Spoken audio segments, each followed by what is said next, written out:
নমস্কার, ভালো থেকো। কবি অপূর্ব দত্ত। এই চিঠিটা কথা ছিল 2 মাস আগে। জানোই তোমা, লিখতে গেলে পোস্ট কার্ড লাগে।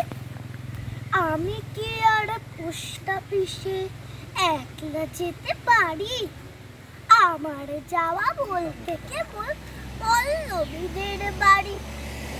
তাও ভাগ্যিস এক পাঁচিলে, খুব উঁচু নয়, তাই 5-6টা থান ইট সাজিয়ে টপকে চলে যাই। ছোড়টাকে রোজ বলতে বলতে আজকে হলো দয়া। জোড়া শালিক দেখলাম বলে দিনটা এত পয়া। তোমার জন্যে আমার মাগো কি মন খারাপ করে। যতই ওরা তোমার ছবি টাঙিয়ে রাখুক ঘরে, তাতে কি আর মন ভরে মা? সত্যি বলছি, শোনো, ছবির মা কি আদর করে? গল্প শোনায় কোনো? বাবা বলে তোর মা গেছে দূরে, অনেক দূরে, এই ধরে নে শিমুলতলা কিংবা মধুপুরে। বাবা ভাবছে রুমে বোধ হয় আগের রুমই আছে।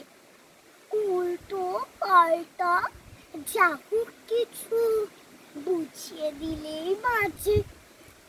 জানি না এই চিঠি তোমার হাতে পড়বে কিনা। তো আর আসবে না, তাই আসতেও লিখছি না। একটা কথা চুপি চুপি লিখছি তোমার শেষে। তোমার রুমে ভালোই আছে, তার সে নিজে দেশে। ভালো থেকো, আমার কথা মনে পড়লে বলো। এবার উঠি, পিয়ন কাকুর আসার সময় হলো। নমস্কার। ওকে পোকাটা খুব জ্বালাতন করছে। চা বাগান বিখ্যাত হয়ে গেল, গালিবনের সামসিং।